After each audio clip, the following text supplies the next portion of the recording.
ಆತ್ಮೀಯರೇ ನಮಸ್ಕಾರ. ನಮ್ಮ ನಡುವೆ ಅನೇಕ ಮಹಿಳೆಯರಿರ್ತಾರೆ. ಆ ಮಹಿಳೆಯರ ನಡುವೆ ಅನೇಕ ಅಸಾಮಾನ್ಯ ಸಾಧಕಿಯರಿರ್ತಾರೆ. ಸಾವಿರಾರು ಸವಾಲುಗಳ ಮಧ್ಯ ಸಾಧನೆ ಮಾಡಿದಂತ ಸಾಧಕಿಯರ ಬದುಕಿನ ನಿಜ ಕಥೆ ಈ ಸರಣಿಯಲ್ಲಿ ಬರುತ್ತೆ. ಮಹಿಳಾ ಟಾನಿಕ್ ನೋಡಿ ಹರಿಸಿ, ನೀವು ಸ್ವಲ್ಪ ಲೈಫ್ಗೆ ಟಾನಿಕ್ ತಗೊಳ್ಳಿ. ಇತ್ತೀಚೆಗೆ ಅಂದ್ರೆ ಭಾನುವಾರ ಜೂನ್ 23ನೇ ತಾರೀಕು ನಾನು ಪೇಪರ್ ಓದ್ತಾ ಇದ್ದೆ. ಅವತ್ತು ಶಾಲೆ ರಜೆ ಇದ್ದಿದ್ದರಿಂದ ಮಗನೂ ಜೊತೆ ಕೂತ್ಕೊಂಡಿದ್ದ.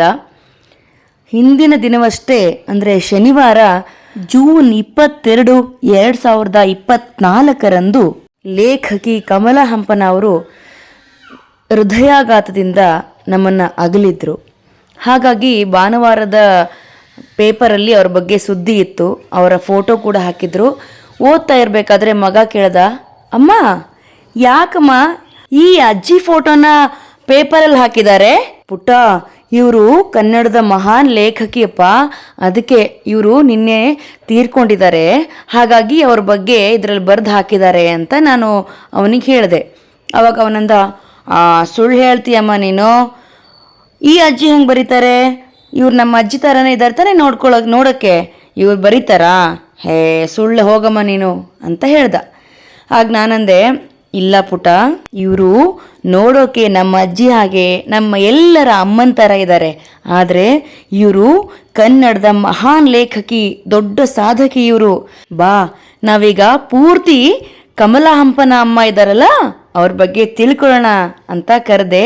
ಬನ್ನಿ ನಾವೆಲ್ಲರೂ ಒಂದ್ಸಾರಿ ಕಮಲಾ ಹಂಪನ ಅಮ್ಮನ ನೆನೀತಾ ಅವರ ಸಾಧನೆಗಳನ್ನು, ಅವರ ಕೆಲಸಗಳನ್ನು ಒಮ್ಮೆ ಮೆಲುಕು ಹಾಕೋಣ.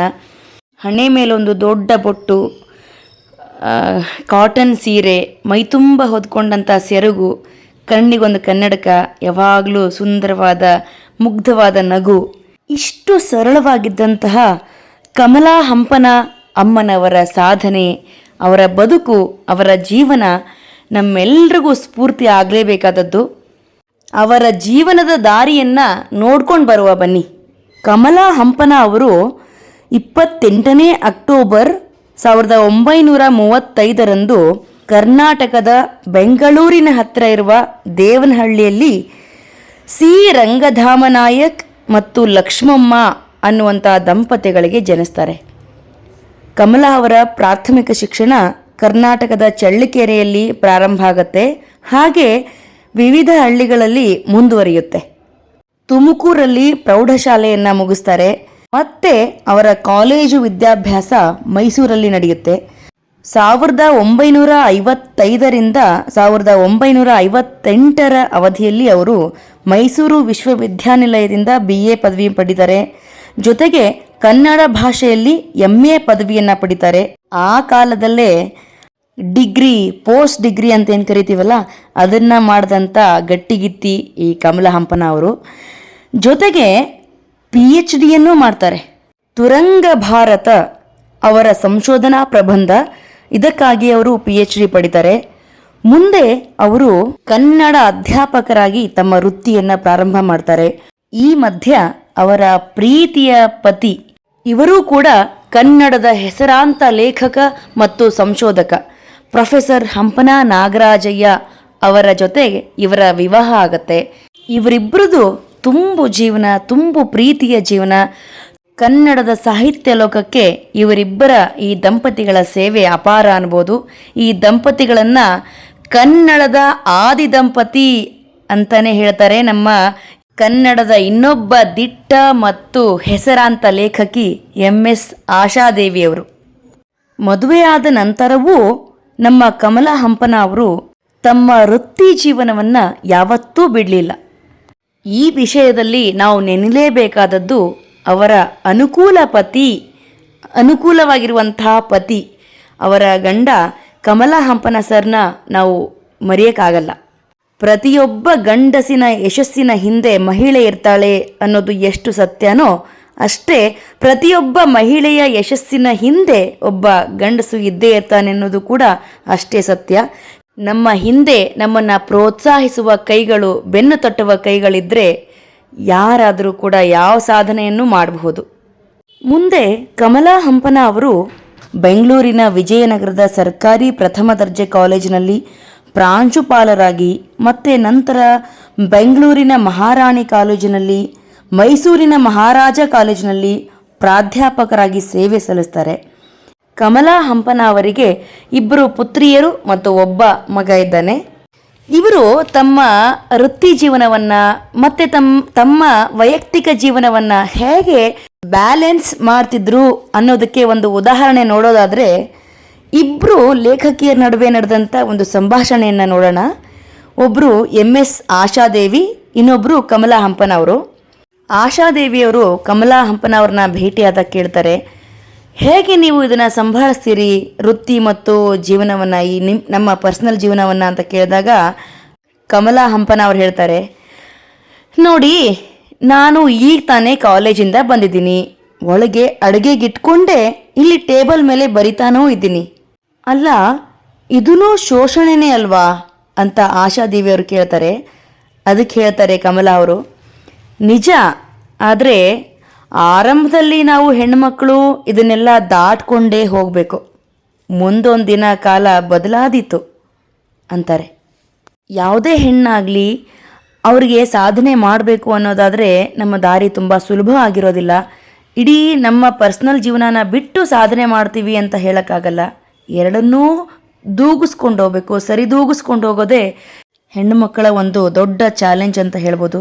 ನಾವು ಈಗಿನ ಕಾಲದಲ್ಲೇ ಓದಬೇಕು ಅಂದರೆ, ಜಾಬ್ ಮಾಡಬೇಕು ಅಂದರೆ ಎಷ್ಟು ಕಷ್ಟಪಡ್ತೀವಿ, ಎಷ್ಟೊಂದು ನಮಗೆ ಅಡ್ಡಿ ಆತಂಕಗಳಿರುತ್ತೆ. ಆಗಲೂ ಕೂಡ ಅವರು ತಮ್ಮ ಶಿಕ್ಷಣನ ಪಡೆಯೋದ್ರಿಂದ ಹಿಡಿದು ಪ್ರಾಂಶುಪಾಲರಾಗಿ ತಮ್ಮ ವೃತ್ತಿ ಜೀವನವನ್ನು ಮಾಡೋದಾಗಲಿ, ತಮ್ಮ ಬರವಣಿಗೆ ಮಾಡೋದಾಗಲಿ, ಇವರ ಈ ಪ್ರಯಾಣ ಸುಲಭದಂತರೂ ಆಗಿರಲಿಲ್ಲ.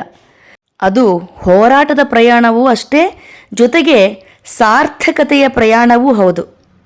ಉದ್ಯೋಗಸ್ಥ ಮಹಿಳೆಯ ಅನಿವಾರ್ಯ ಸವಾಲುಗಳನ್ನು ಇವೆಲ್ಲ ಮಾಮೂಲು ಅನ್ನೋ ಥರ ಎದುರಿಸ್ತಾ ಸಂಶೋಧನೆಯಲ್ಲಿ ತೊಡಗಿಸ್ಕೊಂಡು, ಸಾಹಿತ್ಯದ ಬರವಣಿಗೆಯಲ್ಲಿ ತೊಡಗಿಸ್ಕೊಂಡು, ಹಾಗೆ ಪ್ರಾಧ್ಯಾಪಕಿಯಾಗಿದ್ದು, ಇದೆಲ್ಲ ಅವರ ದಿಟ್ಟತನಕ್ಕೆ ಒಂದು ಉದಾಹರಣೆ. ಕಮಲಾ ಹಂಪನ ಅವರ ಸಾಹಿತ್ಯ ಕೃಷಿಗಳನ್ನು ನೋಡೋದಾದರೆ, ಹಂಪನ ಅವರ ಕೃತಿಗಳ ಕ್ಷೇತ್ರಗಳಲ್ಲಿ ಪ್ರಾಚೀನ ಕನ್ನಡ ಸಾಹಿತ್ಯ, ಜೈನಶಾಸ್ತ್ರ ಮತ್ತು ಪಠ್ಯ ವಿಮರ್ಶೆ ಮುಖ್ಯವಾಗ್ತವೆ. ಅವರು ಕರ್ನಾಟಕದಲ್ಲಿ ದಲಿತ ಚಳವಳಿ ಮತ್ತು ಮಹಿಳಾ ಚಳವಳಿಯಲ್ಲಿ ತಮ್ಮನ್ನು ತೊಡಗಿಸಿಕೊಂಡಿದ್ರು. ಕಮಲಾ ಅವರು ಸಾಹಿತ್ಯ ವಿಮರ್ಶೆ, ಕವನ, ಕಾದಂಬರಿ, ಜೀವನ ಚರಿತ್ರೆಯಂತಹ ಸಾಹಿತ್ಯದ ವಿವಿಧ ಪ್ರಕಾರಗಳಲ್ಲಿ 50ಕ್ಕೂ ಹೆಚ್ಚು ಪುಸ್ತಕಗಳನ್ನು ಪ್ರಕಟಿಸಿದ್ದಾರೆ. ಅವರ ಪ್ರಮುಖ ಪ್ರಕಟಣೆಗಳನ್ನು ನೋಡೋದಾದರೆ, ಕಥಾ ಸಂಕಲನ ನೆಕ್ಕಿತು ಹಾಲಿನ ಬಟ್ಟಲು, ರೆಕ್ಕೆ ಮುರಿದಿತ್ತು, ಚಂದನ, ಬವಣೆ. ಸಂಶೋಧನಾ ಕೃತಿಗಳನ್ನು ನೋಡೋದಾದರೆ ತುರಂಗ ಭಾರತ, ಶಾಂತಿನಾಥ, ಆದರ್ಶ ಜೈನ ಮಹಿಳೆಯರು, ಅನೇಕಾಂತವಾದ, ನಾಡು ನುಡಿ, ಜೈನ ಸಾಹಿತ್ಯ ಪರಿಸರ, ಬದ್ದವಣ, ರೋಣದ ಬಸದಿ, ಮಹಾಮಂಡಲೇಶ್ವರಿ, ರಾಣಿ ಚೆನ್ನಭೈರಾದೇವಿ ಮತ್ತು ಇತರ ಕರಾವಳಿ ರಾಣಿಯರು. ವಿಮರ್ಶೆಯ ತರ್ಕಬದ್ಧಗಳನ್ನು ನೋಡೋದಾದರೆ ಬಾಸಿಂಗ, ಬಾಂದಳ, ಬಡಬಾಗ್ನಿ, ಬಿಟ್ಟರ, ಬೊಂಬಾಳ, ಗುಣದಂಕಕಾರ್ತಿ, ಅತ್ತಿಮಬ್ಬೆ ಮತ್ತು ಚಾಲುಕ್ಯರು. ಇನ್ನು ಸಂಪಾದನೆ ಕಾರ್ಯಗಳನ್ನು ನೋಡೋದಾದರೆ ಸುಕುಮಾರ ಚರಿತೆಯ ಸಂಗ್ರಹ, ಭರತೇಶ ವೈಭವ, KS ಧರಣೇಂದ್ರಯ್ಯನವರ ಸ್ಮೃತಿ ಗ್ರಂಥ, ಶ್ರೀಪಚ್ಚೆ, ಸಹಸ್ರಾಭಿಷೇಕ, ಚಾವುಂಡರಾಯ ಪುರಾಣ, ಡಾಕ್ಟರ್ DN ನರಸಿಂಹಾಚಾರ್ಯರ ಆಯ್ದ ಲೇಖನಗಳು, ಹಳೆಯ ಗದ್ಯ ಸಾಹಿತ್ಯ, ದಾನ ಚಿಂತಾಮಣಿ, ಸ್ಮರಣ ಸಂಚಿಕೆ, ಜೈನ ಧರ್ಮ, ಸುವರ್ಣ ಭಾರತಿ ಸಂಪುಟ 3, ಜೈನ ಕಥಾಕೋಶ, ಷೋಡಶ ಭಾವನಾ ಕಾವ್ಯ, ವ್ಯಕ್ತಿ ಚಿತ್ರಗಳಾದಂತಹ ಮಹಾವೀರರ ಜೀವನ ಸಂದೇಶ, ಮುಳಿಮಲ್ಲಿಗೆ, ಆಮುಖ. ವಚನ ಸಂಕಲನಗಳನ್ನು ನೋಡೋದಾದರೆ ಬಿಂದಲಿ, ಬುಗುಡಿ. ಮಕ್ಕಳ ಪುಸ್ತಕಗಳನ್ನು ನೋಡೋದಾದರೆ ಅಕ್ಕ ಮಹಾದೇವಿ, ಹೆಳವನಕಟ್ಟೆ ಗಿರಿಯಮ್ಮ, ವೀರವನಿತೆ ಓಬವ್ವ, ಜನ್ನ, ಚಿಕ್ಕವರಿಗಾಗಿ ಚಿತ್ರದುರ್ಗ, ಡಾಕ್ಟರ್ BR ಅಂಬೇಡ್ಕರ್, ಮುಳಬಾಗಿಲು, ಮಕ್ಕಳೊಡನೆ ಮಾತುಕತೆ. ಇನ್ನು ಅನುವಾದಗಳನ್ನು ನೋಡೋದಾದರೆ ಬೀಜಾಕ್ಷರ ಮಾಲೆ, ಜಾತಿ ನಿರ್ಮೂಲನೆ, ಡಾಕ್ಟರ್ ಅಂಬೇಡ್ಕರ್ ಅವರ ಜಾತಿ ವಿನಾಶದ ಅನುವಾದ ಇದು. ಭಾರತದಲ್ಲಿ ಜಾತಿಗಳು, ಏಷಿಯಾದ ಹಣತೆಗಳು, ಜಾತಿ ಮೀಮಾಂಸೆ, ಆಕಾಶವಾಣಿಗಾಗಿ ಬರೆದ ನಾಟಕ ರೂಪಕಗಳು, ಬಕುಳ, ಬಾನಾಡಿ, ಬೆಳ್ಳಕ್ಕಿ ಮತ್ತು ಇವರದ್ದೇ ಆತ್ಮಚರಿತ್ರೆ ಬೇರು, ಬೆಂಕಿ, ಬಿಲಾಲು. ನೋಡಿ, ನಮಗೆ ಇವರ ಬರವಣಿಗೆಯನ್ನು ಹೇಳೋದಕ್ಕೆ ಇಷ್ಟು ಸಮಯ ಆದರೆ ಇವರು ಬರೆಯೋದಕ್ಕೆ ಎಷ್ಟು ಸಮಯ ಮೀಸಲಿಟ್ಟಿದ್ರು. ಇದರ ಮಧ್ಯದಲ್ಲಿ ತಮ್ಮ ಸಂಸಾರಕ್ಕೆ ಯಾವಾಗ ಸಮಯ ಕೊಡ್ತಿದ್ರು, ಅದನ್ನು ಹೇಗೆ ನಿಭಾಯಿಸ್ತಿದ್ರು, ಇವೆಲ್ಲ ನಮಗೆ ಪಾಠಗಳೇ. ಈಗ ನನಗನ್ನಿಸ್ತಿದೆ ಹಂಪನ ನಾಗರಾಜಯ್ಯ ಸರ್ ಹತ್ರ ಹೋಗಿ ಇವರ ಬದುಕು ಹೇಗಿತ್ತು, ಇವರ ರೊಟೀನ್ ಹೇಗಿತ್ತು ಅಂತ ಕೇಳಬೇಕು ಅಂತ. ಇಷ್ಟೆಲ್ಲ ಬರೆದಂತಹ, ಸಾಧನೆ ಮಾಡಿದಂಥ ಈ ಮಹಾನ್ ಮಹಿಳೆಗೆ ಪ್ರಶಸ್ತಿಗಳು, ಮನ್ನಣೆಗಳು ಬಂದಿವೆ. ಕಮಲಾ ಹಂಪನ ಅವರು ಡಿಸೆಂಬರ್ 2003ರಲ್ಲಿ ಮೂಡಬಿದ್ರಿಯಲ್ಲಿ ನಡೆದ 7ನೇ ಕನ್ನಡ ಸಾಹಿತ್ಯ ಸಮ್ಮೇಳನದ ಅಧ್ಯಕ್ಷರಾಗಿದ್ದರು. ಕರ್ನಾಟಕ ಸಾಹಿತ್ಯ ಅಕಾಡೆಮಿ ಪ್ರಶಸ್ತಿ ಬಂದಿದೆ.